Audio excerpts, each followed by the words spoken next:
శ్రోతలకు స్వాగతం. ఈరోజు వినిపించబోతున్న నవల జై మంగళ. రచన ఏ శ్యామలారాణి గారు. పువ్వు నుండి పరిమళం వేరు కాదు, వ్యక్తి నుండి వ్యక్తిత్వం కూడా అంతే. తాము మంచి అని నమ్మిన దానిని చిత్తశుద్ధితో నిర్భయంగా ఆచరణలో పెట్టగలిగే ధీరత్వం చాలా కొద్ది మందిలో మాత్రమే ఉంటుందేమో. అటువంటి వారి కార్యాచరణకు ఇతర ఉపకరణాలు అవసరం లేదని అనిపిస్తుంది. యాదేవి సర్వభూతేషు మాతృరూపేణ సంస్థిత.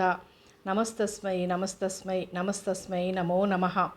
ఉమా, కాత్యాయని, గౌరీ, కాళీ, హైమవతి, ఈశ్వరి, శివా, భవానీ, రుద్రాణి, శర్వాణి, సర్వమంగళ. పూజారి కమ్మని కంఠానికి తోడవుతూ గుడిగంటలు టంగు టంగుమన్నాయి. వెనుతిరిగి ఆ ఘంటానాదం చేస్తున్న వ్యక్తిని ఒక్కసారి ఆపాదమస్తకము పరికించి ఆనందంగా తృప్తిగా నవ్వాడతను. ఏమిటండి పంతులు గారు అలా చూస్తారు? ఏం లేదమ్మా, నా పూజలు అందుకుని ప్రసన్నురాలై సాక్షాత్తు సర్వమంగళాదేవే ఈ రూపంలో వచ్చి నిల్చుందా అనిపిస్తుంటేనో అతనింకా స్తోత్ర పారవస్యం నుండి తేరుకోలేదు. పోండి పంతులు గారు అంటూ చిరు అలకను ప్రదర్శిస్తూ గుడిద్వారం దగ్గరగా వచ్చి ముకుళిత హస్తాలతో శిరస్సు వంచి నమస్కరించింది. మంగళ, సర్వమంగళ, కళ్యాణ ప్రాప్తిరస్తు శటగోపం శిరమీద ఉంచాడతను. మరి నాకో? మంగళ పరికిణి ముఖానికి చాటు పెట్టుకుని వెనుకగా నిల్చున్న 4 ఏళ్ల చిన్న మానవాకారాన్ని అప్పటికి గమనించిన పూజారి, ఓరి గడుగ్గాయ్, ఇక్కడే ఉన్నావట్రా నువ్వునో, ఇదిగో నీకు కళ్యాణం జరుగుతుందిలే అంటూ నవ్వుతూ వాడి తల మీద శటగోపం పెట్టాడు. మరి ప్రసాదమో? ఎంత మాటరా చిట్టి తండ్రి, అది లేకుండా నువ్వెప్పుడు కదిలావు గనక కొబ్బరి చెక్క తెచ్చి నవ్వుతూ చేతిలో పెట్టాడు. మంగళ వాడినెత్తుకుని తూనీగలా పరుగు తీసింది. ఆలయ ధ్వజస్తంభపు చిరుగంటలు టింగ్ టింగ్ మంటూ మోగుతున్నాయి. 2 దశాబ్దాలు నింపుకుని యవ్వనంలో మిసమిసలాడుతూ అడ్డు అదుపు లేకుండా గలగల పారే సెలయేరులా ఇచ్ఛానుసారం బ్రతకడం నేర్చుకున్న పల్లెపిల్ల సర్వమంగళకి నా అన్న వాళ్ళెవ్వరూ లేరు. సుమారు 22 ఏళ్ల క్రిందట ఒక జంట రామాయపాలెం వచ్చి స్థిరపడింది. ప్రేమ వివాహమని కొందరు, లేచొచ్చిన బాపతని కొందరు ఊహాగానాలు చేసినా వాళ్ళు వాళ్ళ తల్లిదండ్రులతో తెగతెంపులు చేసుకునొచ్చారన్నది స్పష్టం చేసుకున్నారా ఊరివాళ్ళు. గోపాలరావు, పార్వతి చిలుక గోరింకల్లా ఉండేవారు. అతను పాలెం చేరిన కొద్ది రోజులకే అందరికీ తలలో నాలుకయ్యాడు. చిన్న మొత్తంలో కలప వ్యాపారం ప్రారంభించి 2 ఏళ్లలో ఇల్లు కూడా కట్టాడు. నట్టింట పాప వెలిసింది. ఆనందాలే ఆనందాలు. ఆ రోజు శ్రావణ పూర్ణిమ, శుక్రవారం. సర్వమంగళాదేవి కళ్యాణం. మరే ఆలోచన లేకుండా మంగళప్రదమైన రోజున పుట్టిందని ఆ ఊరి దేవత పేరు సర్వమంగళ అని పెట్టేశారు. ఇంకెన్ని శుభాలు జరుగుతాయో అనుకుంటుంటే పేరు పెట్టిన 10 దినాలు తిరగకుండా పట్నం బయలుదేరిన గోపాలరావు బండి బోల్తా కొట్టి అక్కడే మరణించాడు. పార్వతి ఒంటరిదైంది. తన వాళ్ల వివరాలు ఎవరడిగినా చెప్పలేదు. ఎక్కడికి వెళ్ళలేదు. ఒక్క దిక్కుమాలిన అవ్వను తోడు చేసుకుని రోజులు వెళ్ళబుచ్చుతోంది. మరి 4 ఏళ్లు గడిచాయి. ఒక సంధ్యవేళ మంగళను అవ్వకప్పగించి చెరువుకెళ్లిన పార్వతి మరి తిరిగి రాలేదు. పల్లె ప్రజలు రకరకాలుగా చెవులు కొరుక్కుంటూనే ఉన్నారు. 3 రోజుల తర్వాత ఆమె శవం ఒడ్డున తేలింది. మంగళ దిక్కులేని పక్షి అయింది. అయినా చివరిసారిగా తనకప్పగించబడుట చేత అవ్వే ఆలనా పాలనా అయింది. ఇదే సమయమనుకుని ఉన్న పిప్పి పిసరు కాజేసి ఆ ఇల్లు కాస్త సొంతం చేసుకునేందుకు కొందరు గుంటనక్కలు ప్రయత్నించబోతే ఊరి పెద్ద మోతువరి చౌదరి వాళ్ల ఎత్తులేవి సాగకుండా చేసి తన అదుపులో పెట్టుకున్నాడంతా. పసిపిల్లకు అవ్వకు సరిపడేదేదో తనే అవ్వ చేతిలో నెల నెలా పెట్టేవాడు. మంగళకి బాగా ఈడొచ్చాక ఉన్న ఇల్లు వ్యవహారమంతా ఆమెకు అప్పగించేసి, ఇక నువ్వే చూసుకో, నువ్వు మా జానవిలే అంటూ తప్పుకున్నాడు. చౌదరంటే అంచేత మంగళకి చాలా గౌరవం.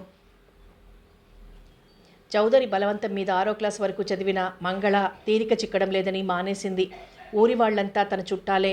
వాళ్ల కష్టసుఖాలు సమస్యలు అన్నీ తనవే అనుకుంటూ ఏదో వరుస పెట్టి ప్రతి వాళ్ళని పలకరించుకుంటూ రోజంతా కాళ్లరగేలా తిరుగుతూ కళ్ళు మూతలు పడిపోయి నిద్రొచ్చే వరకు గలగలా కబుర్లు చెప్తూ చదువుకునేందుకు క్షణం తీరిక లేదని వాపోయేది.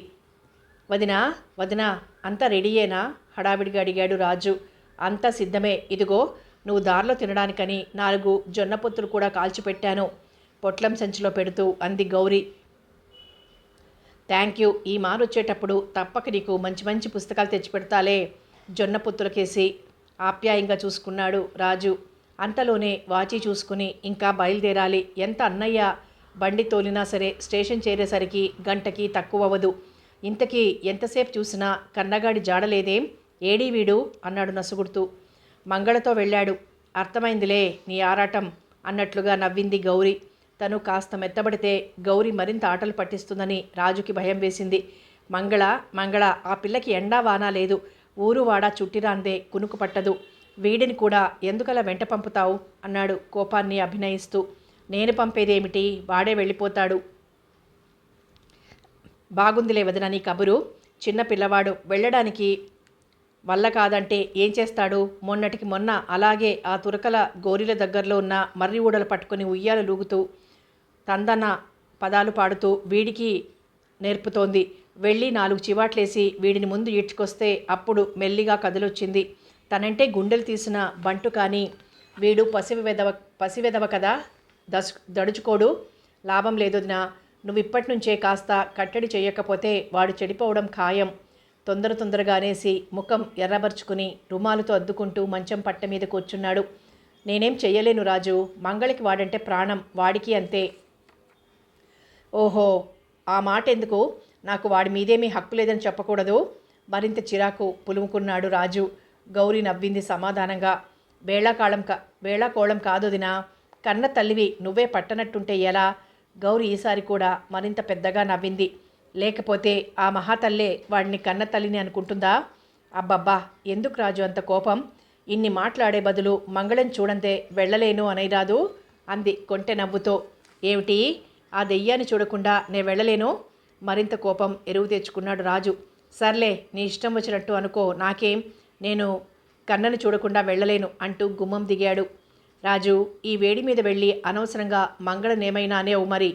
దీనంగా అర్థిస్తున్నట్లు అంటుంటే రాజుకి నవ్వొచ్చింది. నీ కొడుకు మీద కంటే నీకు మంగళ మీదే ప్రేమ ఎక్కువలా కనిపిస్తోందినా? ఏమీ అనకుండా ఉండడానికి ప్రయత్నిస్తాలే. పాపం, నీ స్నేహితురాలు కదా ఎంతైనా. చిలిపిగా భుజాలెగరేశాడు. తమాషాకి కాదు రాజు, నిజంగానే చెప్తున్నాను. ఎవరేమన్నా ఖాతరు చెయ్యదు, కానీ నీ విషయంలో అలా కాదు. దానికి కారణం నువ్వంటే మంగళకి ఎంతో ఎంతో. రాజు ముఖంలో ఒక్కొక్కసారి కళ్ళెత్తి చూసి చప్పున ఆగి మళ్ళీ అంది. నువ్వు వస్తున్నావని తెలిస్తేనే ఎంత హడావిడి పడుతుందో తెలుసా? అందుకే ఇవన్నీ ఏవో పూర్వజన్మల బంధాలనిపిస్తాయి నాకు. నీ పుణ్యం ఉంటుంది, ఆ పిల్ల మనసు నొప్పించే మాట్లాడకు. రాజు నవ్వుకుంటూ బయటకొచ్చాడు. 3 కొమ్మల మామిడి చెట్టు కింద కన్నగాడిని ఒళ్ళో వేసుకుని పల్లెగాలికి పరవశించిపోతూ లల్లాయి పదాలు పాడే మంగళ కోసం బయలుదేరాడు. మంగళ అలవాటుగా తిరిగే స్థలాలని చకచక వెతికేశాడు. కనిపించిన వాళ్ళనల్లా అడిగాడు. ఎవరూ తెలియదన్నారు. మంగళ కనిపిస్తే ఎడాపెడా 4 చెయ్యాలన్నంత కోపం వచ్చేస్తోంది. లాభం లేదు. ఎక్కడికి పోయిందో? ఈసారికి చూడటం పడదు మరి. నిరాశగా దిగులుగా విసురుగా అడుగులేసుకుంటూ చౌదరి గారి మామిడి తోట గుండా ఇంటిదారి పడుతున్నాడు రాజు. బావా, నలుదిక్కులా కలియజూశాడు. భుజం మీద కన్నగాడిని ఎక్కించుకుని వాడి చేత మామిడి పిందెలు తెంపిస్తూ ఒక చేత్తో పిందె కొరుకుతున్న మంగళ చటుక్కున నములుతున్నది. తూతూ అని ఉమ్మేసి కొరికిన పిందె అవతల విసిరేసింది. దిగరా తండ్రి, ఇంకా భుజం లాగుతోంది అంటూ మెల్లిగా కూర్చుని వాడిని నేల మీదికి దింపే లోపల రాజు అక్కడికి చేరుకున్నాడు. గుత్తులపైకున్న అద్దాల పరికిణి కుచ్చెళ్ళు దులుపుకుంటూ జయించినట్టుగా హిహిహి అంటూ నవ్వింది మంగళ. కన్నను ఒక్క ఉదుటిన ఎగరేసి పట్టుకోబోతున్న రాజుకి ఆ నవ్వు చూడగానే ఒళ్ళు మండింది. ఎత్తుగా అల్లుకున్న తలకిందుల జడ చివరనున్న పట్టుకుచ్చుల్ని అటు ఇటు ఊపుతూ మనిషి మొత్తం చిన్నగా ఊగుతోంది మంగళ. రాజుకు ఆ ముఖంలో ఏదో వింత అందం కొట్టొచ్చినట్లు కనిపిస్తోంది. ఆ అందానికి తోడు నవ్వు కూడా. ఏమొచ్చలే అన్నాడు వెక్కిరింపుగా. ఏం, నేను అందంగా లేనా? బుంగమూతి పెట్టిన మంగళ మళ్ళీ నోటి నిండుగా నవ్వింది. చచ్చి ఏ లోకాన్నుందో మా అవ్వ ఎప్పుడూ అనేది. కళ్ళ నిండుగా కాటుక పెట్టి బొట్టు చుక్క తగిలిస్తే చాలే తల్లి, దిష్టి తగిలేస్తుంది నీకు. సాక్షాత్తు సర్వమంగళాదేవిలా ఉంటావని అంది ఆకాశం కేసి చూస్తూ. అవును మరి పాపం, కాకిపిల్ల కాకికి ముద్దు. చెట్లు లేని ఊళ్ళో ఆముదపు చెట్టే మహావృక్షం అంటారు. అందుకే. మాటకి మాట జవాబు చెప్పందే ఉండలేడు రాజు. మంగళలో మరింత చిలిపితనం చిందులేసింది. ఆముదపు చెట్టో బొప్పాయి చెట్టో మొత్తానికి ఊరికల్లా అందగత్తిని నేనేనని నువ్వు ఒప్పేసుకున్నావన్నమాట గర్వంగా అంది. మంగళ తెలివితేటల మీద రాజుకెప్పుడూ అనుమానం లేదు, కానీ ఆమె తెలివితేటలకెప్పుడు తను బలి కావటం మాత్రం సహించలేడు. కొందరితో మనసారా మాట్లాడితే కానీ తనివి తీరదు, కొందరితో పోట్లాడితే కానీ మనశ్శాంతిగా ఉండదు. మంగళతో ఇప్పుడు ముఖాముఖి పేచీకి దిగాలనుకున్నా వస్తున్నప్పుడు గౌరీ అన్న మాటలు జ్ఞాపకం వచ్చి కాస్త తగ్గాడు. కన్నగాడప్పటికే రాజు చంకదిగిపోయి దూరాన పచ్చిక మేస్తున్న ఆవుదూడ దగ్గరికి పరిగెత్తాడు.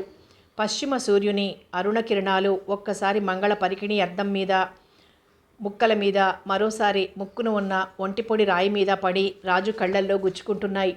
అబ్బా, ఆ సూర్యుడి ఎరుపేం సరిపోతుంది బాబా నీ ముఖం ముందు, నవ్వుతో కవ్విస్తోంది మంగళ.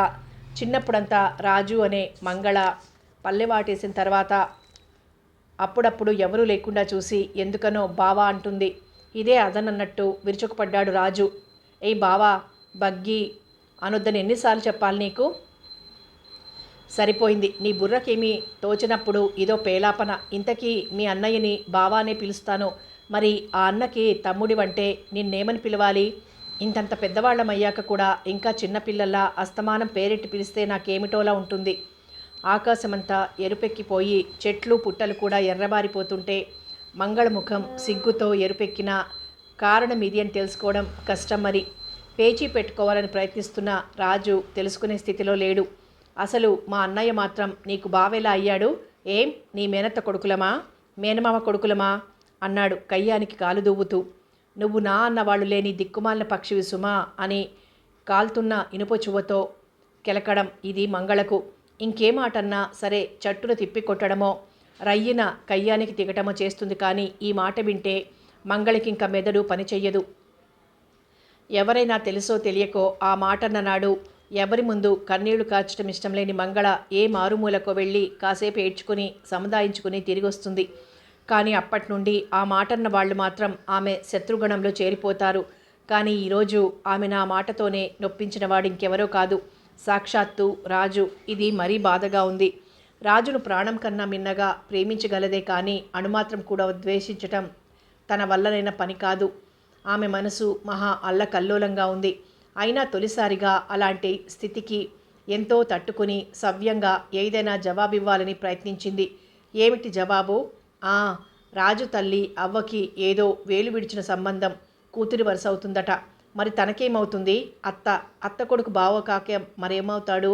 ఆ సంగతే నవ్వుతూ చెప్పాలనుకుంది. కానీ అసలు ఇంతకీ అవ్వ మటుకు నీకు పిలుపు అలవాటైనంత మాత్రాన నిజంగా అవ్వ అవుతుందా అని తిరిగి ప్రశ్నిస్తే అప్పుడు ఇంకా నోరెత్తేందుకు అవకాశమే లేదు. లిప్తలో ఆలోచన వస్తుంది. కాసేపు పైపళ్లతో క్రింది పదవి నొక్కిపట్టి ఓటమి వలన అవమానం వలన కలిగిన బాధనంతటినీ దిగమింగుకొని చివరికిలా అంది. సరేలే రాజు, బావాని పిలిచి నిన్నెప్పుడూ బాధ పెట్టనిక. ఈ మాటతో రాజు పరాభూతుడయ్యాడు. తప్పు చేశానని గుండె లోతుల్లో ఎక్కడో ఎవరో గట్టిగా మందలిస్తున్నారు. అతనిలో మంగళ ఎడల ఆ క్షణాన పదాల రూపంలో బయటపడలేని ప్రేమ, జాలి, పశ్చాత్తాపం కోలాటం తాళ్లలా పెనవేసుకుపోయాయి. తనలాంటి మాట్లాడినందుకు నేరస్తురాలిలా తల వంచుకొని ఆ సమాధానం చెప్పిన వ్యక్తి మంగళ కాకుంటే ఎంత బాగుండునో అని ఆక్రోశిస్తోంది అతని హృదయం. మంగళ తనతో పోట్లాడి ఉంటే ఏదో సంతృప్తితో హాయిగా వెళ్ళిపోగలిగేవాడే. ఇప్పుడింకా ఇంత గూడు కట్టుకున్న బాధని లోపల అణచుకుని అడుగెలా ముందుకు వేయటం అని తల్లడిల్లిపోతున్నాడు. నోరు విప్పితే చాలు నన్ను క్షమించు మంగళ అన్న మాట తప్ప మరొకటి నోటి వెంట రాదనిపిస్తోంది. బహు ప్రయత్నం మీద అతని నోరు మెదిలింది. నేను పట్నం వెళ్ళిపోతున్నాను మంగళ. అది అతని నోటి నుంచి వచ్చిన మాట. రాజుకి తన నేర్పించడం వేడుకై ఉంటుంది. తనకి సంబంధించని వాళ్లతో ఎందుకు పని కట్టుకుని పేచీలకు దిగుతాడు? రాజుతత్వం తనకు బాగా తెలుసు. మంగళలో కలిగిన బాధ, అవమానం మెల్లగా దూరమై ఆ స్థానంలో ఆనందం చోటు చేసుకుంటోంది. నేను వెళ్ళిపోతున్నాను మంగళ మళ్ళీ అన్నాడు రాజు. చాలా రోజుల వరకు ఇక రాజు కళ్ళబడడు. ఏమిటో రాజు కోసం క్రమక్రమంగా తను పిచ్చిదవుతోంది. కొన్నాళ్లు పోయే వరకు అతను దూరమైపోయాడన్న బాధ సర్దుకోదు. ఆ మాటల్ని రాజుతో ఎలా చెప్పడం అని ఆలోచించుకుంటున్న మంగళ అని మాత్రం అంది. రాజు చాలా ప్రయత్నం మీద బింకసరిగా తయారయ్యాడు. హాయిగా అందరాడపిల్లల్లా ఇంటి పట్టు నుండి పనోపాటో చూసుకోకుంటూ మంచి పిల్లవి అనిపించుకోకూడదు అంటే నేను చెడిపోతున్నానా? మంగళ కూడా మెల్లగా యథాస్థితికి వస్తూ అంది. కాకపోవచ్చు, కానీ తాటి చెట్టు కింద కూర్చొని పాలు తాగినా కళ్ళే అంటారు. ఆ సానికొంపలంట ఎందుకలా తిరుగుతావు? నేనేం సానికొంపలంట తిరగలేదు. సానికొంపలు అని నొక్కి పలికింది మంగళ. నా స్నేహితురాలు కృష్ణవేణి కోసం వెళ్తానంతే. వాళ్ళు మాత్రం ఎవరు? కృష్ణ సాని కాదు. ఆ రొంపిలో దిగకుండా తను సంసారి కావాలని ఆరాటపడుతున్న అమాయకురాలు. అయినా నీ సావాసాలేవి మంచివి కావు. మాలపేటలంట, మాదిగపేటలంట, వాళ్ళ కొంపలంట, వీళ్ళ కొంపలంట తిరిగితే గౌరవం అనుకున్నావా? వాళ్ళకి శుచి శుభ్రాలు నేర్పితే నాకు గౌరవం అని నన్నెవరో మెచ్చి మేకతోలు కప్పుతారని నేను అనుకోలేదు. శుచి శుభ్రాలు నువ్వు నేర్పడమేమిటి? గవర్నమెంట్ దగ్గర జీతాలు అందుకుంటున్న గ్రామ సేవికలు ఉన్నారు. అవును ఉన్నారు. పొట్ట చేత్తో పట్టుకొని ప్రాణాలు అరచేతిలో పెట్టుకొని ఈ జీతం రాళ్ల కోసం నానా అవస్థలు పడే వయసులో ఉన్న ఆడపిల్లలు ఎలాంటి నరకయాతన పడుతున్నారో నీకు తెలియదు రాజు. వాళ్ళు ఎండా వానానక తిరగొచ్చును. ఈ మాల మాదిగ కొంపలన్నీ ఎక్కుతూ దిగుతూ ఉండొచ్చునా? అయితే వాళ్ళంతా పాపం చెడిపోతున్నారన్నమాట. మరి మీలాంటి పెద్ద చదువులు చదివిన దొరబాబులంతా వాళ్ళని ఉద్ధరించడానికి ప్రయత్నించరేం?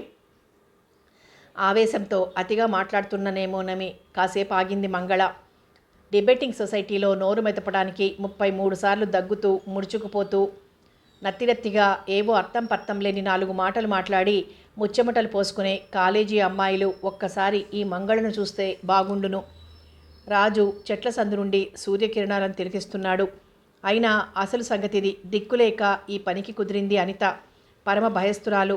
ఓ రోజు ఒంటరిగా పోతుంటే పేరిగాడి కొడుకు గంగులు ఓ చుక్కేసుకున్న నిషాలో అనితని అటకాయించి ఏదో అల్లరిపెట్టిపోయాడు. ఆ సమయానికి నేనటు వెళ్లడంతో మెల్లగా జారుకున్నాడు.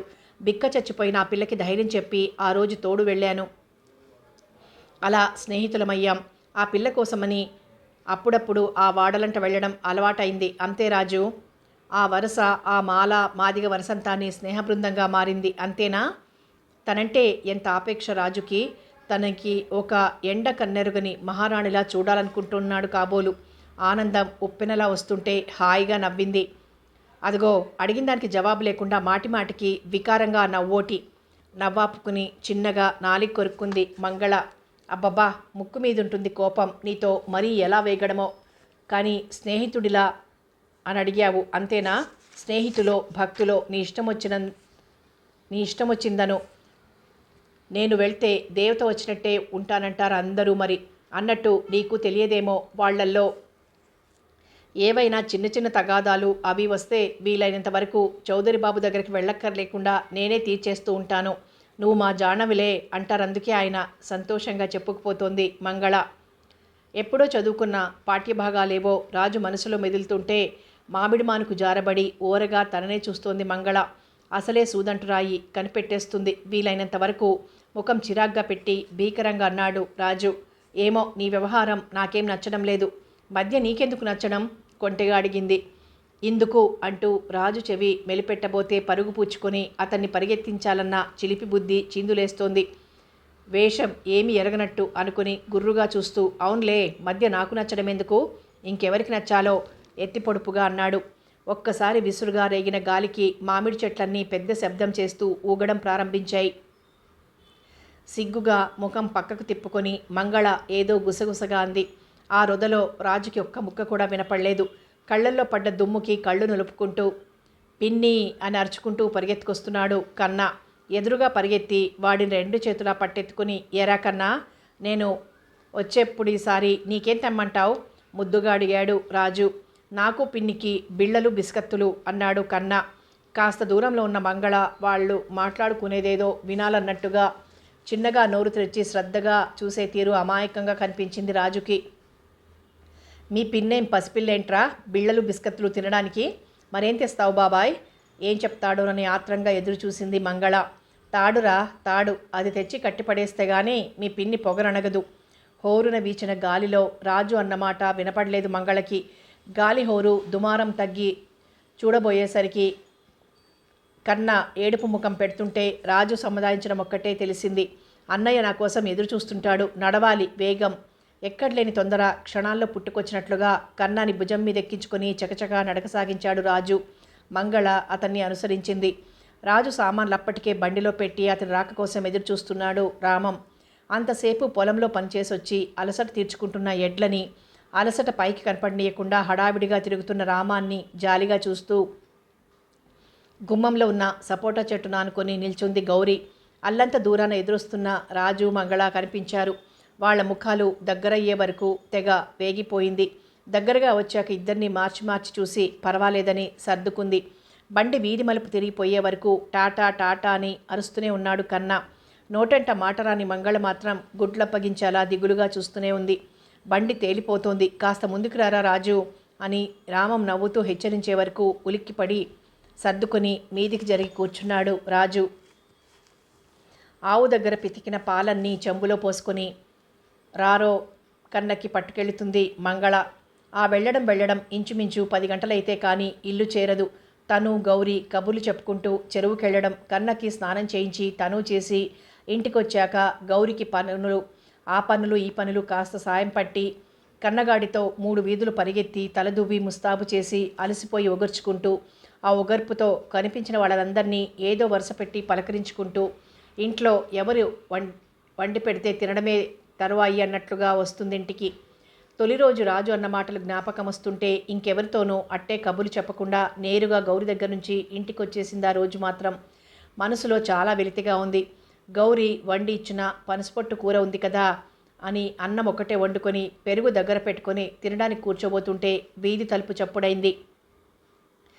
తలుపు తీస్తే ఎదురుగా కేశవులు తాత. కేశవులు చౌదరి గారి నమ్మిన బంటు. హమేషా ఇంట్లోనే ఉంటాడు.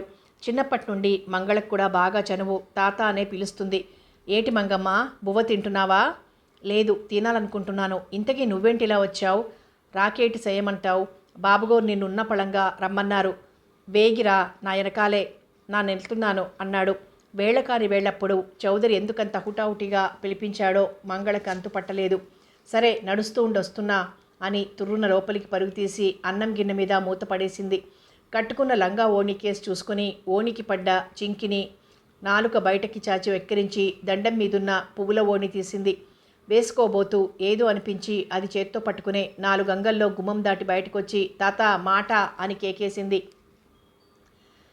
సంపుతావు తల్లి నన్ను సణుక్కుంటూ దగ్గరగా వచ్చి ఏటి అన్నాడు. చౌదరి బాబు ఒక్కరే ఉన్నారా? ఇంకెవరైనా వచ్చారా? ఆత్రంగా అడిగింది. రావినాయుడు బావొచ్చి కూకున్నాడు. రామినాయుడు పేరు వింటూనే మంగళ నవనాడులు జారిపోయాయి. ముఖం పాలిపోయింది. ముందుకు నడిచాడు కేశవులు. శిలా విగ్రహంలా నిల్చుండిపోయిన మంగళ కాసేపటికి తెలివొచ్చి నిస్సత్తువుగా నిట్టూరుస్తూ లోపలికొచ్చింది. ముందు కట్టుకోవాలని తీసిన పువ్వుల ఓణి దండం మీదికి విసిరేసింది. చిరాగ్గా ఓసారి ఇల్లంతా తిరిగి ఏం చెయ్యడమో తెలియక చేతులు నలుపుకుంటూ చివరికి తప్పదురా భగవంతుడా అన్నట్లు గుడికి మేకపోతుని తోసినట్లుగా వీధి తలుపు తాళం పెట్టి బయలుదేరింది. దారి పొడుగున అక్కడక్కడ ఎవరో ఒకరు పలకరిస్తున్నా తనని కానట్లుగా ఏదో లోకంలో ఉన్నట్లు సాగిపోతోంది మంగళ. రామినాయుడు చెడి బతికినవాడు. ఏవో కారణాల వలన ఒకప్పుడు చౌదరి రామినాయుడు మాటామంతి కూడా తెగతెంపులు చేసుకున్నారు. అయితే కొంతకాలం గడిచింది. రామినాయుడు అదృష్టం కలిసొచ్చి టేకు వ్యాపారం చేసి లక్షాధికారయ్యాడు. కొడుకు పట్నంలో డాక్టరీ చదువుతున్నాడు. కూతురికి పట్నం సంబంధం చేశాడు. డబ్బుంటే నలుగురు ఏదో వరస వావి కలుపుకొని దగ్గర చేరుకుంటారు. పలుకుబడి పెరుగుతూ ఉంటుంది. దాన్ని ఆపడం కష్టం. అంచేత కాలం మార్పుని గుర్తించి చౌదరి కూడా 2 మెట్లు దిగి కిందికొచ్చినట్లు వీళ్ళిద్దరూ ఎక్కడో కలుసుకొని ఓహో అంటే ఓహో అనుకున్నట్లు మంగళ విన్నదే కానీ రామినాయుడు మరీ ఇలా ఇంటికి రాకపోకలు సాగిస్తాడని అనుకోలేదు. తన గుట్టు కాస్త రట్టవడానికి, తన ప్రాణం మీదకేవో తేవడానికి కాకపోతే ముఖాముఖాలు చూసుకొని వీళ్ళిద్దరికీ ఇంత సాన్నిహిత్యం ఎలా వచ్చి పడింది? అంతా తన కర్మ.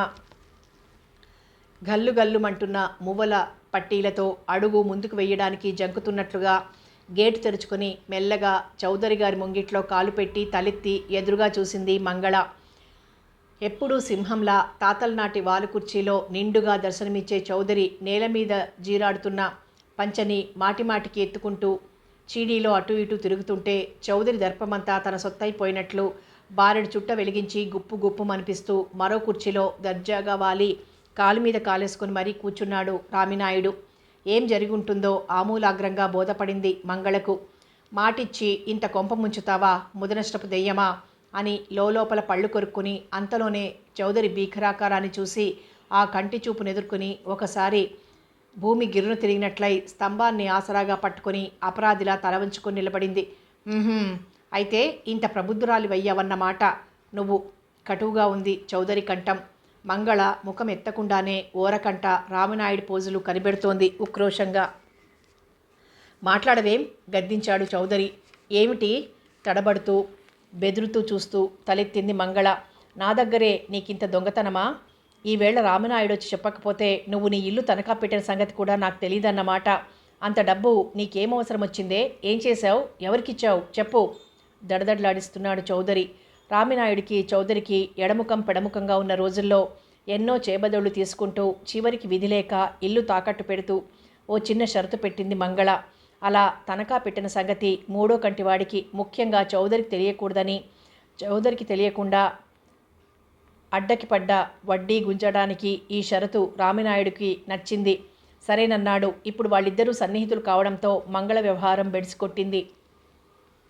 నమ్రతగా కుర్చీలోంచి కదిలి ఆపదలో చిక్కుకున్న వాడిలా ముఖం పెడుతూ అన్నాడు రామినాయుడు. "నా మాటిను చౌదరి బాబు, పోనీ ఏదో ఆడపిల్ల, ఒంటరిది, ఏం అవస్థలు పడుతూ అడిగిందోనని జాలిపడి తనఖా పట్టి అంత డబ్బిచ్చాను. కానీ ఎన్నాళ్ళైనా ఉలుకు పలుకు లేకపోతే నే చేస్తున్నదేం వ్యాపారమా, బొమ్మలాట? నేనేమైపోవాలా నువ్వే చెప్పు. అందుకే నీ కాడికొచ్చి అసలు సంగతి చెప్పేసినాను. ఆ పిల్లని మీ పిల్లలా చూసుకుంటావన్న సంగతి నాకు తెలుసు. మరి నేనేమో పట్నం కాపురమెట్టేస్తున్నాను. ఈ యవ్వారం అర్జెంటుగా సెటిల్ అయిపోవాల్సిందే. నువ్వే అడుగు. అసలు వడ్డీ మొత్తం కట్టేస్తుందో, ఇల్లు ఏలమేసుకోమంటుందో."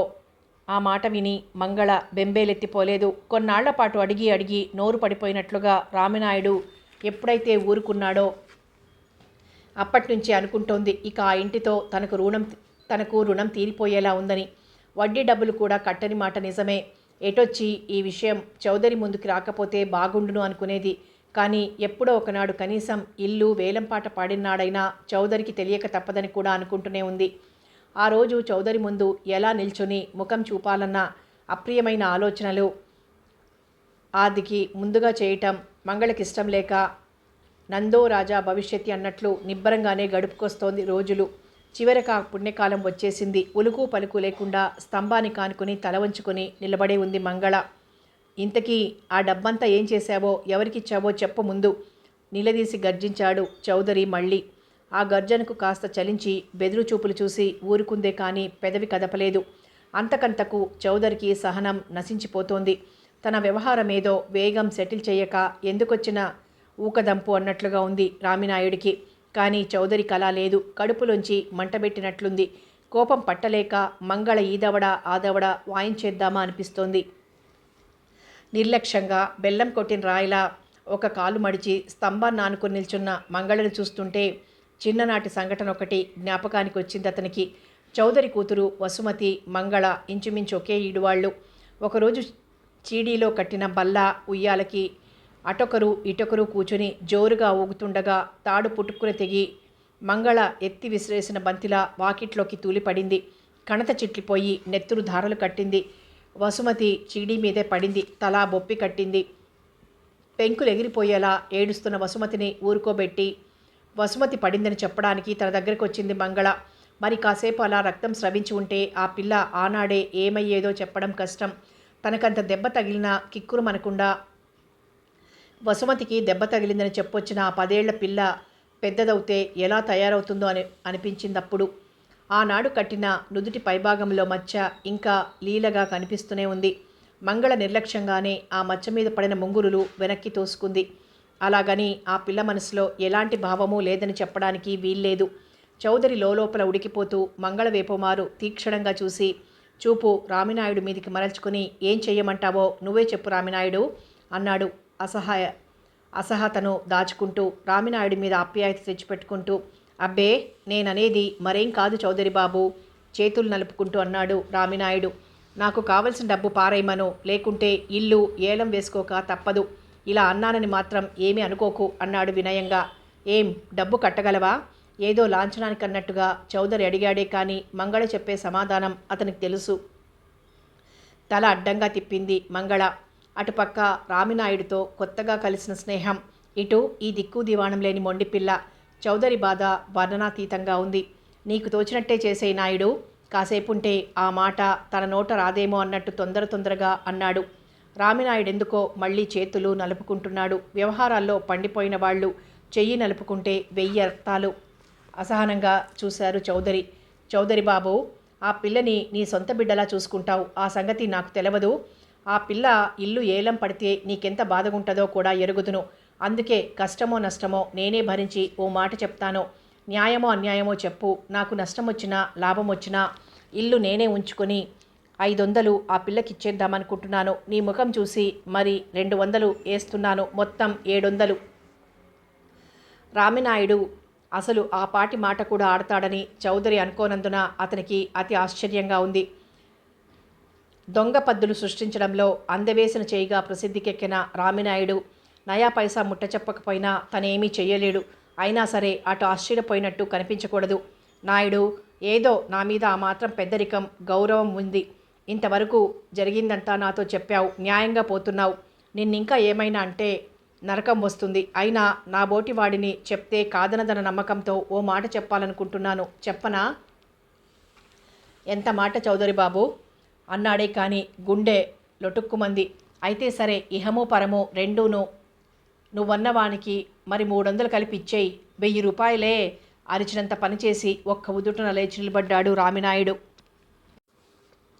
కృతజ్ఞత నిండిన మంగళ కళ్ళు చౌదరి పాదాల వంక చూస్తున్నాయి. రామినాయుడు ససేమిరా అంటే తన పరువు ఏమవుతుందోనని తల్లడిల్లుతున్నాడు చౌదరి.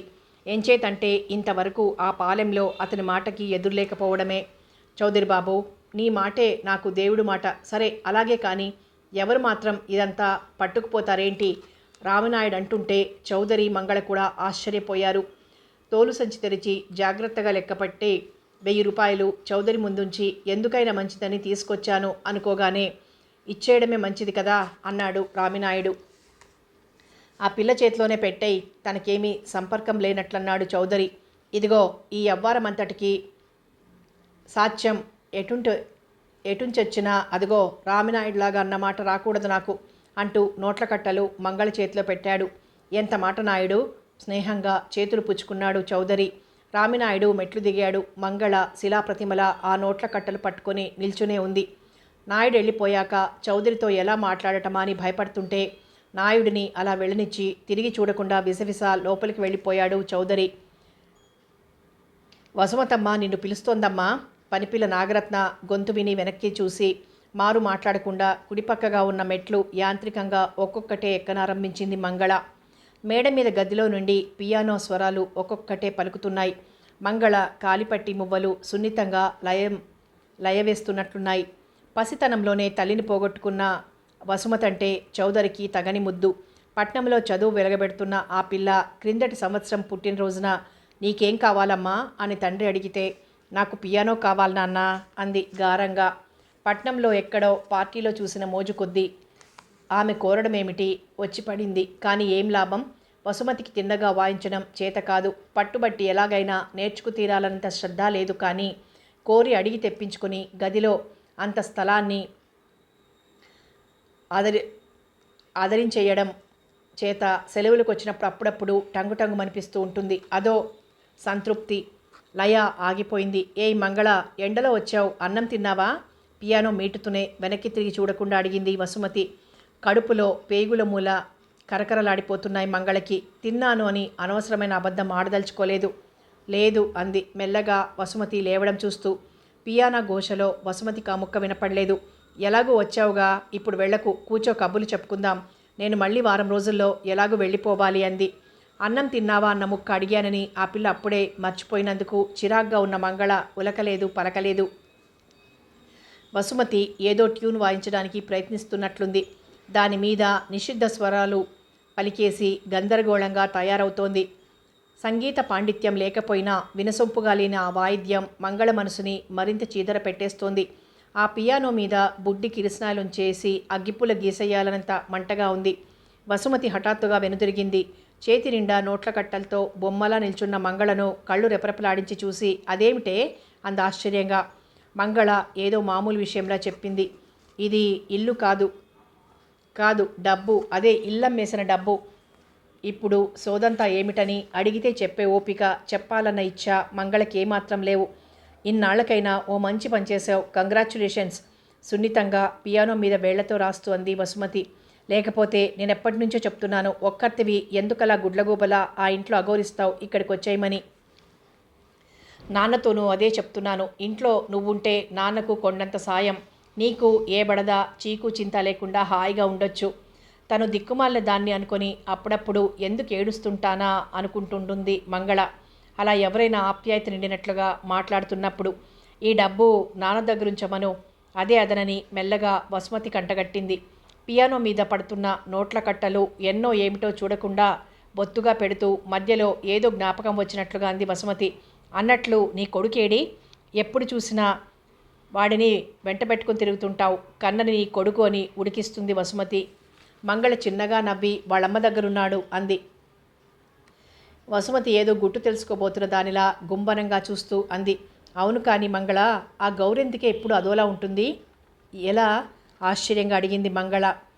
ఏదో విధి లేక బతుకుతున్నట్టు, తననెవరో హింస పెడుతుంటే సహిస్తున్నట్లు, ఎప్పుడూ ఏదో పోగొట్టుకున్న దానిలా. చచా అదేం లేదే, అడ్డు తగిలింది మంగళ. గౌరికి ఏం తక్కువ? అడుగుతావేమిటి? ఆలోచిస్తే అన్నీ తక్కువే. తనేమో స్కూల్ ఫైనల్ పాస్ అయింది. రామం 6వ క్లాస్ ఫెయిల్ అయ్యాడు. తనేమో పట్నంలో పెరిగిన పిల్ల. రామం పుట్టిన దగ్గర నుంచి ఈ ఊళ్ళోనే పెరిగాడు. పోనీ అందచందాలు ఏమైనా చూసుకుని సంతోషిద్దామా అంటే ఇంకా రాజు దొరబాబులా ఉంటాడు కానీ రామం పెద్దగా చెప్పుకోదగ్గ మనిషి కాదు. ఏమీ లేనందుకు పోనీ ఆస్తిపాస్తులు ఏమైనా మూలుగుతున్నాయా అంటే అదీ లేదు. ఆ జానా బెత్తడు పొలం మీదే రాజు చదువు జరగాలి, ఇల్లు గడవాలి. అప్పుల్లో మునిగిపోయినంత అవస్థ పడుతున్నారేమో. దిగులు గౌరికి కాకపోతే నీకు నాకునా? తామిద్దరు గురించి సమాన ఫాయిలో నీకు నాకునా అంటుంటే మంగళకి పక్కున నవ్వొచ్చింది. నవ్వుతావెందుకలా? కాస్తో కూస్తో చదువుకున్న పిల్లకి మొగుడు ఏ ఆఫీస్లోనో ఉద్యోగం చేస్తుంటే టిప్ టాప్గా ఉండాలనుకుంటుంది. కానీ చద్దికూడు పట్టుకొని మళ్ళగుట్లంట ఈశ్రోమని పోవాలనుకుంటుందా?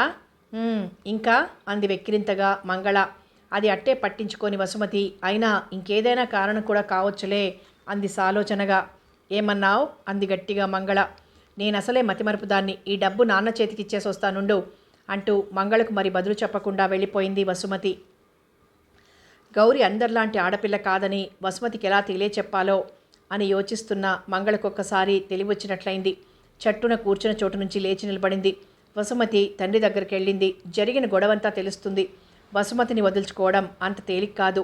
తండ్రి దగ్గర జరిగిన తతంతమంతా విని అని తెల్లబోయింది వసుమతి. దానికెంత మొండితనమో చూడు.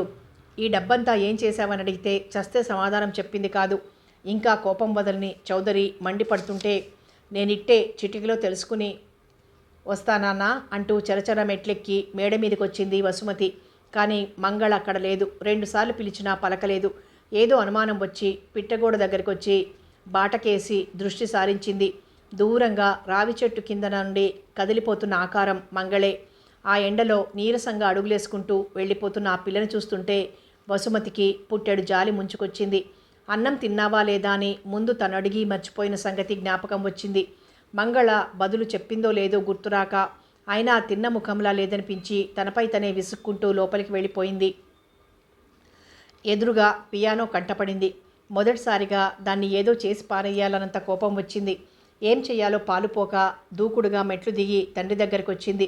అయినా మీరు మరీను నాన్న ఏం హడలుగొట్టారో ఏమో, అందుకే చెప్పలేకపోయింటుంది. ఇవాళ మంగళ మీకు నాకు కొత్త అంటూ విసవిసలాడుతూ మళ్ళీ మేడెక్కిపోయింది. చిటికలో తెలుసుకొస్తానని వెళ్ళిన పిల్ల ఈ దుమారం ఏమిటా అని నిర్ఘాంతపోయి నిలబడిపోయాడు చౌదరి.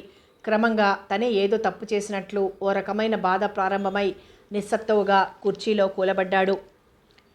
తలంచుకుని ఏదో ఆలోచించుకుంటూ నడుస్తున్న మంగళ కాళ్ళ దగ్గరికి దిబ్బ మీద పడ్డ లేత కొబ్బరి బోండాం దొర్లకుంటూ వచ్చింది.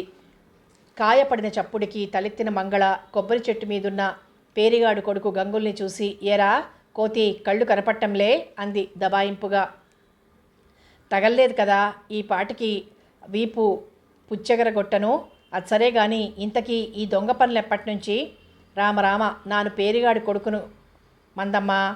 దొంగతనం సెత్తానా? సెట్టు కొనుక్కొని బోండాలు పట్నం తీసుకుపోయి అమ్ముకుంటున్నాను. అయ్యో అనుకుంటూ తాడుతో జారుకుంటూ మెల్లగా చెట్టు దిగి కిందికొచ్చాడు గంగులు. దాహంతో గొంతు పొడారిపోతున్న మంగళ నాలుకతో పెదవులు తడుపుకుంది.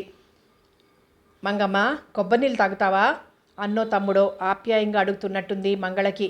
సర్లే కొబ్బరి నీళ్ళకేమొచ్చు గాని ఈ మధ్య నీ ఒళ్ళు తిమ్మిరెలా ఉంది? అదేంటి? ఏటా ఆ లలితమ్మని అల్లరి పెట్టినాడు నీకు వదిలగొట్టానే అది. ఛీ, మళ్ళీ కన్నెత్తి సుత్తే మీ మీదొట్టు. అయినా నా నేటి చేసినానని దాని తల్లి సిగ్గొయ్య, అదంతా సుక్కమగత్యం. ఆయమ్మ ఊలికే బెదిరిపోయి గంతులేసేసినది కానీ నోర్ముయ్యరా, గంతులేసిందట గంతులు. ఆ రోజు నీ తైతక్కలన్నీ నే చూడలేదనుకున్నావేమిటి? ఇక ఒగ్గేయ్ మంగమ్మ, ఎప్పుడిదో ఇప్పుడు సాధిస్తావేటి? ఇంతకీ చెట్టు కొన్న సంగతి నిజమా అబద్ధమా? ఛీ, నిజమే, నీ మీదొట్టు. నేను చచ్చినా బతికినా నీకేంరా నా మీద ఒట్టంటావు నువ్వు? ఏటి మంగమ్మ అపశకనం కబుర్లు? కూకొని కొబ్బరి నీళ్ళు తాగు. తీయగుంటే నా మాట నిజమనుకో, సప్పగుంటే నీ ఇట్టం అబద్ధమే అనుకో. మంగళకి వాడి అమాయకత్వానికి నవ్వొచ్చింది. కత్తితో చక్మని కొబ్బరికాయ ముచ్చిక ఒక్క దెబ్బతో ఎగరగొట్టి బోండా మందించాడు గంగులు. తీయనైన నీరు గొంతుకలో పడుతుంటే ప్రాణం లేచొచ్చినట్లయింది. పొద్దుట్ నుండి ఆకలితో వాడిపోయి ఉన్న మంగళకి ఆ వరుసన 4 కాయల నీళ్లు తాగేసి కడుపు నింపుకుంది. కాయ బద్దలు కొట్టిస్తే లేత గుంజు కూడా గోటితో గీకి కావలసినంత తినేసి ఇక చాలేరా, ఎంతైందో చెప్పు అంది ఓణి చెంగునున్న డబ్బులు మూట విప్పబోతూ. ఏం ఒల్లకో మంగమ్మ, నీ కాడ నా నమ్ముకుంటానా? పౌరుషంగా అన్నాడు గంగులు. నీకు మాత్రం ఎలా వస్తుందిరా? జాలిగా చూస్తూ అడిగింది మంగళ. పట్నపోళ్ళ మీద నాగేస్తాలే, చురుగ్గా చూశాడు వాడు నవ్వుతూ. అయినా నీకు నేను బాకీ పడుండలేను. నేనే నీకు బాకీ పడున్నాను మంగమ్మ. అయ్యాలా నువ్వు చౌదరి బాబుతో చెప్పి మా అయ్య నౌకరి ఊడగొట్టించుకుంటే నా నీ పాలికి సచ్చూర కొందును. మా అయ్య అసలే రాక్షసుడు. నువ్వు చివరికి మా అయ్యతో కూడా చెప్పలేదు. నువ్వెంత మంచిదానివి మంగమ్మ. నాకు మారిపోతానంతే, నమ్ము. మంగళకు వాడి మాటలు విని లోపల చాలా ఆనందంగా ఉంది.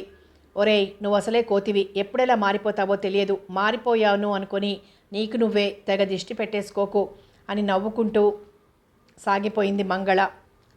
నీళ్ల రేవుకి కాస్త దూరంగా దయ్యపు నాట్యభంగిమలో నిల్చుని రాకాసంత మర్రి చెట్టు కింద పొన్నకర్రు నేల కాంచి దానిపై చేతులకు గడ్డమాంచి వచ్చిపోయే ఆడంగుల్ని కళ్ళతో చూసి గుటకలు మింగుతున్నాడు మునసబు రంగనాథం. అది రంగనాథం నిత్యకృత్యం. మంగళకి అంతకంటే కొత్త కాదు. ఏం మామయ్య, అయినాయా పెళ్లి చూపులు? ఏ పిల్ల నచ్చింది? మంగళ కంఠం విని అదిరిపడి సర్దుకున్నాడు రంగనాథం. ఓసి గడుగ్గాయ్, ఇంతుండే దానివి ఎంత దానివయ్యావే? ఎన్ని మాటలు నేర్చావే? నాతోటి నీకు పరాచికాలంటే కోడల్పిల్ల, పెళ్ళికెదిగిన కొడుకు ఇంట్లో ఉంటుంటే నాకిప్పుడేం పెళ్ళి? మొన్నటి వరకు రెండో పెళ్లి కోసం పెళ్లి కూతుళ్ల వేటలో వేళా పాడ లేకుండా ఈ ఊరు ఆ ఊరు తిరిగి విసుగెత్తిపోయిన రంగనాథం ఒక్కసారి సర్వ సంఘ పరిత్యాగిలా ముఖం పెట్టాడు. మంగళ అతన్ని ఆమూలాగ్రం చదివేస్తూ కొంటెగా చూస్తుంటే ఇంకెలా తప్పించుకోవాలో తెలియక ఏదో మాట్లాడబోయాడు. ఇంతకీ నా పెళ్లి ఊసేందుకు గాని నువ్వెప్పుడు పప్పన్నం పెడతావే? ఎప్పుడో వరకు ఎందుకు? అంటే నిశ్చయమైపోయిందన్నమాట. ఎవరే పెళ్లి కొడుకు? ఎవరేంటి మామయ్య, ఇప్పుడేగా నన్ను కోడలా అన్నావు? ఓరగా చూసి పెదవి కొరుక్కుంది మంగళ. బెంబేలెత్తిపోయాడు రంగనాథం. ఒసే ఒసే, ఏమిటే నీ దారుణం? నన్నే పల్టీలు కొట్టించేస్తున్నావు. మా సుబ్బిగాడికి అసలే ఆడవాళ్ళంటే చచ్చేంత సిగ్గు. పెళ్ళి వద్దో మొర్రో అంటున్నాడు. కొంపతీసి వాడి దగ్గర ఇలాగే అనేవు. నా మీద విరుచుకుపడతాడు వాడు. నా తల్లి బంగారు కొండ, నీ ఇల్లు 1000 ఇళ్ళు మొదలవ్వాలి కానీ వస్తా మరి అంటూ జారిపోతున్న పంచకుచ్చెళ్ళు పైకెత్తి చకచక అడుగులేసుకుంటూ కనుమరుగయ్యాడు రంగనాథం. మంగళ యథేచ్ఛగా నవ్వుకుంది. కట్నం గుంజటం కోసం ఎక్కడో డొనేషన్ కట్టి డాక్టరీ చదివిస్తున్న ఆ పుత్రరత్నానికి చదువు అబ్బకపోయినా చెడు సావాసాలు బాగా అబ్బాయని కట్నం డబ్బుల కోసం ఆశపడుతున్న రంగనాథం అప్పుడే కట్నం కళ్ళ చూడకపోయినా ఎవరికో బోలెడు డబ్బిచ్చి వదులుచుకునే వరకు వచ్చిందని అన్ని సంగతులు వసుమతి ద్వారా విన్న మంగళ పాపం సుబ్బిగాడికి ఆడాళ్ళంటే చచ్చేంత సిగ్గట అనుకుని తనలో తనే నవ్వుకుంటూ మర్రి చెట్టుకి జారబడి కూర్చుంది. దూరాన నీళ్లరేవులో వచ్చిపోయే వాళ్ల హడావిడి తగ్గిపోతోంది. ఒంటరిగా కూర్చున్న మంగళ మెదడులో రకరకాల ఆలోచనలు, రకరకాల తలంపులు రంగురంగుల దూదెబోగల్లా ఎగిరెగిరి పడుతున్నాయి. సూర్యుడు పశ్చిమాన నగరాజు కడుపులో దాక్కున్నాడు. ఆకాశం ఊసరబెల్లిలా ఎరుపు రంగు మార్చి సిమెంట్ పూత పూసుకుంది. ఊడల మరి కింద మరి కాస్త చీకటైంది. దూరాన రాతి పనివాళ్లు 10 మంది చేరి ఎగుడు దిగుడు లయవేస్తున్నట్లుగా టక్ టక్ టక్ మని సుత్తి దెబ్బలు. మరి చెవుల పట్టం లేదు. అంతవరకు బొమ్మల కొలువులో బొమ్మల్లా బిందెలు పట్టుకుని తిరిగిన ఆడంగుల సందడి బొత్తిగా లేదు. తూర్పుగట్టు నీలాం రేవులో పగలు పట్నం పోయి కట్టెలమ్మి ఆ వచ్చిన దాంతో సరుకులు కొనుక్కొని ఆనందంగా కూనిరాగాలు తీసుకుంటూ దక్షిణపు గట్టు నుండి కొండదారికేసి సాగిపోతున్నారు కోయవాళ్ళు. బాగా చీకటైపోయింది. మెల్లగా నడక ప్రారంభించింది మంగళ. దూరాన రేవులో బుడుంగ్ బుడుంగ్మని శబ్దమవుతోంది. చీకట్లో లీలగా ఏదో ఆకారం మెదిలినా ఎవరో తెలియలేదు మంగళకు. మెట్టు దిగి రేవు దగ్గరకొచ్చింది. బట్టలు ఒళ్ళో పెట్టుకుని గువ్వలా ముడుచుకొని కూర్చున్నాడు కన్నగాడు ఓ మెట్టు చివర. కన్నా అంటూ ఆశ్చర్యంగా దగ్గరకొచ్చి వాడిని పట్టుకుంది మంగళ. మరింత వింతగా చెరువులోకి చూస్తూ, మంగళ నువ్వేనా? క్షణంలో స్నానం ముగించుకొస్తా గాని వాడి అలక తీరుద్దు. మధ్యాహ్నమంతా నువ్వెక్కడికెళ్ళిపోయావోనని అలిగి కూర్చున్నాడు అంది స్నానం చేస్తున్న గౌరీ. మంగళ వాడికి ఎన్నో రకాల సంజాయిషీలు చెప్పుకొని వాడిని ప్రసన్నుడి చేసుకుంది. ఇద్దరూ కలిసి గలగల నవ్వుకున్నారు. గౌరి చెరువులో నుండి బయటకు వచ్చింది. కన్న ఒళ్ళో ఉన్న పొడి బట్టలు తీసుకుంటుంటే మంగళ తేలిపారా చూసి, ఏమిటి స్నానం చేసావా? ఈ వేళప్పుడు తల తడుపుకుంటే రొంప ముంచుకురాదు అంది. చేయవలసి వచ్చిందిలే ఏదో నిర్లిప్తంగా అంది గౌరి. అంటే? మంగళ తీక్షణంగా చూసింది. ఆవిడ అదే మా పిన్ని చచ్చిపోయిందట. ఇందాకే ఎవరో కనిపించి చెప్పారు. ఆవిడ ఆత్మశాంతి కోసం కాకపోయినా నా మనశ్శాంతి కోసమో స్నానం చేసేశాను అంది గౌరి. మా పిన్ని అనవలసి వచ్చినందుకు అసహించుకున్నట్లుగా. అయ్యో పాపం, అలాగా? ఎప్పుడు పోయిందట? ఆత్రంగా అడిగింది మంగళ. ఎప్పుడో 6 నెలల కిందట. అంటే నీకు కనీసం కబురు కూడా లేదన్నమాట. నాకా కబురు కూడా ఎందుకులే, అనవసరం. ఆవిడ దుర్మార్గపు దున్నపోతూ తమ్ముడు ఉన్న పిప్పెసరు కాజేసి ఆవిడ్ని తగలబెట్టేసి తన మానాన పోయి ఉంటాడు. ఇంకా రాసేవాళ్ళు మాత్రం ఎవరు? సవతి కూతురుగా కక్ష సాధించడం తప్ప ఒక్కనాడు కూడా నన్ను మనిషిగా చూడలేని ఆవిడకు నాకు ఏమిటి సంబంధం? సంబంధాలు లేవన్న సంగతి ఆవిడే స్పష్టం చేసేసింది. నాకే ఇంకా ఏదో నాన్న పెళ్లి చేసుకున్నావిడ అన్న భావం చావక ఆవిడ చావు కబురు వినగానే మైలపట్టి స్నానం చేశాను. మనుషులందరూ పోతారు, ఆవిడ పోయింది. కానీ ఆవిడ జ్ఞాపకానికి వచ్చినప్పుడల్లా నాకు మిగిలింది మాత్రం నోట మాట రాక వెక్కి వెక్కి చిన్నపిల్లలా ఏడుస్తూ 2 చేతులతో ముఖం కప్పుకుంది గౌరి. కన్నతో పాటు మంగళ కూడా బెదిరిపోయింది. గౌరికొక్క సవతి తల తప్ప ఎవరూ లేరని, పెళ్లి చేసి పంపించేసిన తర్వాత ఒక్కనాడైనా ఆమె ఇటు తిరిగి చూడలేదని మంగళకు తెలుసు. పుట్టింటి నుండి అచ్చటా ముచ్చటా ఎరుగని జీవితానికి గౌరీ అలవాటు పడిపోయిందని తెలుసు.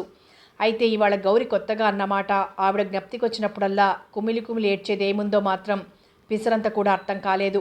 మధ్యాహ్నం తేలిగ్గా తీసుకున్న వసుమతి మాటలు ఇప్పుడెందుకో భయంకరంగా వినిపిస్తున్నాయి. చీకట్లో ఏవో పిట్టలు అరుస్తున్నాయి. ఆ అరుపు అసహ్యంగా ఉంది మంగళకు. ఆ వాతావరణానికి ఆ వికృతి, ఆ కంఠాలు కూడా తోడై మరింత భయోత్పాతాన్ని కలుగజేస్తున్నాయి. ఆమెలో చెప్పరాని ఆందోళన భరితమైన సందేహాలు ఉప్పెనగాలేస్తున్నాయి. గౌరీ తనను తాను సంభాళించుకునేందుకు ప్రయత్నిస్తోంది. గౌరీ, ఈ పెళ్ళి ఇష్టం లేకుండా జరిగిందా? ఎంతో ప్రయత్నం మీద అడిగింది. లేదు మంగళ, ఈ పెళ్ళి నేను కావాలనే చేసుకున్నాను. కానీ ఆవిడ మా ఇంటి అడుగుపెట్టి ఉండకపోతే నా జీవితం మరొకలా ఉండేది. అలా కానందుకు కూడా నేనెప్పుడూ బాధపడటం లేదు. అయినా ఆవిడ గుర్తొచ్చినప్పుడల్లా నాకు గతించిన సంఘటనలన్నీ ఒక్కొక్కటే జ్ఞాపకానికి వచ్చి మనసుకు శాంతి లేకుండా చేసేస్తాయి. ఆవిడతో పాటు నాకు మిగిలిన ఆ చేదు గుర్తులు కూడా చచ్చిపోయి ఉంటే నేనేడవడానికి బదులు సంతోషించేదాన్ని. గౌరీ తడిబట్టలు మార్చుకొని నీరసంగా రేవు మెట్ల మీద చతికిలబడింది. కన్న మంగళ భుజం మీద నిద్రతో జోగుతున్నాడు. అసలేం జరిగిందో చెప్పు గౌరీ. వేదన ప్రస్ఫుటమవుతోంది మంగళలో. చెప్తాను మంగళ.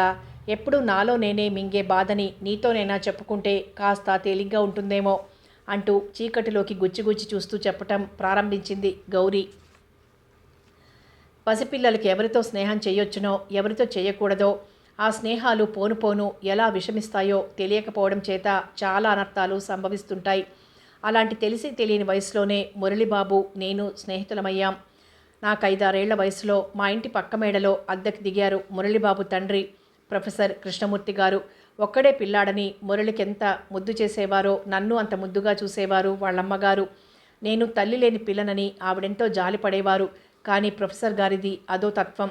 ఆయన దగ్గర అట్టే చనువు లేకపోగా ఎందుకో ఆయన్ని చూస్తే భయపడేదాన్ని నేను. నాకు 8 వయసులో మళ్ళీ పెళ్లి చేసుకుని సాఫీగా సాగిపోతున్న మా సంసారంలోకి ఒక కొరకరాని కొయ్యను కొరకంచును తీసుకొచ్చాడు నాన్న. కానీ మురళిబాబుతో స్నేహం, వాళ్ళమ్మగారు నా ఎడల చూపే అభిమానం నాకు సవతి తల్లి పెట్టే బాధల్ని మర్చిపోయేలా చేసేది. కానీ దురదృష్టం, ఇనప సంకెళ్ళు వేసి బిగిస్తుంటే ఎవరడ్డుకోగలరు? నాన్న పోయిన దుఃఖం నుండి నేనింకా తేరుకోకముందే మురళి తల్లి హఠాత్తుగా ఏదో జబ్బు చేసి చనిపోయింది. ఆ దెబ్బకు తట్టుకోలేక కొయ్యబారిపోయిన మురళిని తిరిగి మనిషిని చేయడానికి నే చెయ్యని ప్రయత్నం లేదు. చనిపోయిన అతని తల్లి కోసం మేమిద్దరం సరిసమానంగా అనుభవించిన వేదన మమ్మల్ని మరింత దగ్గరకు చేర్చింది. ఆడదిక్కులేని ఆ ఇంట్లో నా అవసరం ఎంతో ఉండేది. నేనది కూడా నా ఇల్లే అనుకునేదాన్ని. నేను స్కూల్ ఫైనల్ పాస్ అయ్యాను. మురళి చదువు కూడా పూర్తయింది. గౌరీ, ఇక నువ్వు శాశ్వతంగా ఈ ఇంట్లోనే ఉండిపోవాలి. నువ్వు లేకపోతే క్షణం కూడా గడవదిక. ఎప్పుడో ఓ రోజు నేనే ధైర్యం చేసి నాన్నగారితో చెప్పేసి నీ మెడలో 3 ముళ్ళు వేసేస్తానని మురుస్తూ ఉండేవాడు మురళి. కానీ అతనికి ధైర్యం చాలేది కాదు. తీరా తండ్రి దగ్గరికి వెళ్ళి ఇంకేవేవో మాట్లాడొచ్చేసేవాడు. మురళి నోరు విప్పి చెప్పగలగాలే గాని ఆయన కొడుకు ఇష్టాన్ని కాదండని ధైర్యపడేదాన్ని నేను. ఇంతలో అగ్నికి ఆజ్యం తోడైనట్లు మా పిన్ని తమ్ముడు కూడా వచ్చి ఇంట్లో తిష్టవేశాడు. ఏం చేస్తే అన్నాళ్ళు శిక్ష పడిందో కానీ చాలా ఏళ్ల తర్వాత జైలు నుండి తిరిగొచ్చాడతను. అతని చూపు చేష్టలు నాకు దినదిన గండంగా ఉండేది. ఒకరోజు ఏదో అడ్డదిడ్డంగా వాగాడని నేను పిన్నితో ఫిర్యాదు చెయ్యబోతే, కాబోయే పెళ్ళానివేగా, పర్వాలేదులే అంది. ఆ ముక్క విని నా రక్తం ఉడికిపోయింది. ఇంతకంటే గొప్ప సంబంధం తెచ్చి నీకు నే పెళ్లి చెయ్యలేను అంది. ప్రాణం పోయినా సరే ఆ పాపిష్టివాణ్ణి మాత్రం నే చేసుకోనని చెప్పేశాను. నా నిశ్చయం వాళ్ళిద్దరిలో కక్ష రేపింది. మురళిబాబు దన్ను చూసుకునే నేనంత ధైర్యంగా మాట్లాడగలిగానని నా మీద కత్తి కట్టి నోటికి వచ్చిన దుష్ప్రచారాలు ప్రారంభించారు. చెడు కూతులను వినడానికి ఉత్సాహపడినంతగా మంచిని చెవుల పట్టించుకోదు ప్రపంచం. ఇంటివాడు గొడ్డు గేదంటే పొరుగువాడు పాడిగేదే అనడు కదా. ఈ చెలరేగిన దుమారానికి నాలో ఎలాంటి అగ్ని రగులుకుపోయిందో ఎవ్వరికీ అవసరం లేకపోయింది. ఎక్కడ విన్నా నా పేరే. నేను ఎదురుపడితే ముఖం తప్పించుకొని కొందరు జారుకుంటే, కొందరు మరికాస్త పురోగమించి నాకు బుద్ధులు చెప్పేవారు. సరిగ్గా అదే సమయంలో మురళికి అమెరికా వెళ్ళే ఛాన్స్ వచ్చింది. నువ్వేం బాధపడకు గౌరీ, ఇంకెలాగైనా సరే నాన్నగారితో చెప్పేసి పెళ్లి చేసుకొని నిన్ను కూడా తీసుకొని పోతాను అంటుంటే అప్పుడే స్వర్గానికి మెట్లు పడుతున్నట్లుగా మురిసిపోయాను. ఈ లోకుల నీచపు కబుర్లన్నీ మర్చిపోయి ఆ రోజు రాత్రే మా పెళ్లి ప్రస్తావన తేవడానికి సిద్ధమవుతున్నాడు మురళిబాబు. చూచాయిగా ఏదో గ్రహించిన మా పిన్ని ఆ సాయంకాలమే ప్రొఫెసర్ గారి దగ్గరకు వెళ్ళి బోరున ఏడుపు ప్రారంభించింది. మీ అబ్బాయి మూలంగానే మా కొంప పరువు గంగలో కలిసిపోతోంది. మా పిల్లకు పెళ్లి కావాలంటే మీ వాడిని కాస్త అదుపులో ఉంచండి బాబు అంటూ. ఆయన అసలే మొహమాటస్తులు, మితభాషి. 100 మాటలకి బదులు ఒక్క మాటే చెప్పినా చెప్పనిది తూచా తప్పకుండా చేసే మనిషి. మురళి నాతో అక్రమంగా అసభ్యంగా ప్రవర్తిస్తున్నాడని అనుమానించి మీకేం భయం లేదు, నేను చూసుకుంటాను వెళ్ళండి అని పంపేశాడు. పక్క ఇంట్లోంచి అంతా గమనిస్తున్న నేను ఆమెదంతా నటన అని అసలు సంగతి మురళిబాబు చెప్పలేకపోయినా చివరికి అవసరమైతే నేనే చెప్పెయ్యాలని ఆ రోజు మాత్రం ఎన్నడూ లేని ధైర్యం తెచ్చుకొని ఆయన ముందుకు వెళ్ళాను. కానీ ఆయన నా ముఖం చూస్తూనే అంత నిర్మోహమాటంగా మాట్లాడేస్తారని నేను కల్లో కూడా అనుకోలేదు. గౌరీ, ఇక ఈ రోజు నుండి నువ్వు మా గడప తొక్కడానికి వీల్లేదు. మురళిబాబు నీకు చిన్ననాటి స్నేహితుడైతే మీ చిన్నతనాలు గడిచిపోయాయని గుర్తుంచుకో. నీకు బాగుపడాలనుకున్నా వాడు బాగుకోరునా వాడిని మర్చిపోయి మీ వాళ్ళు చెప్పినట్టు నడుచుకో అనేసి తిరిగి చూడకుండా లోపలికి వెళ్ళిపోయారు. తల తీసేసినంత అవమానమైపోయింది నాకు. కన్నీళ్లతో తిరిగి వచ్చేశాను. ఆ రాత్రి తండ్రి దగ్గరకు వెళ్ళి మురళిబాబు మెల్లగా గౌరిని పెళ్లి చేసుకుంటానన్నారు. పేర్చుకున్న మాటలన్నీ మర్చిపోయి ఆయన అప్పటికే ఇంటా బయట నా మీద జరిగిన ప్రచారంతో అసహించుకుంటూ మరోపక్క ఉడికిపోతున్నారేమో. నేను చచ్చాక తప్పకుండా చేసుకో అన్నారు. తండ్రి నోట ఎన్నడూ అటువంటి కటువు మాట వినని మురళిబాబు చాలాసేపటి వరకు శిలా విగ్రహంలా నిలబడిపోయాడు. నీకు నా మీదేమైనా ప్రేమ, అభిమానం, గౌరవం ఉంటే పిచ్చివాగుడు మానేసి ఆ పిల్ల సంగతి మర్చిపోయి ప్లేన్ ఎక్కు. లేదంటావా 2 చేతుల నా కంఠం నొక్కేసి ఆ చేతులతోటే దాని మెళ్ళో 3 30 ముళ్ళేసాయి. ఏదో ఒకటి చప్పున తేల్చుకో అని ఆయన అంటుంటే దడదడా కొట్టుకుంటున్న గుండెలతో నేను 1000 దేవుళ్ళకి మొక్కటం ప్రారంభించాను.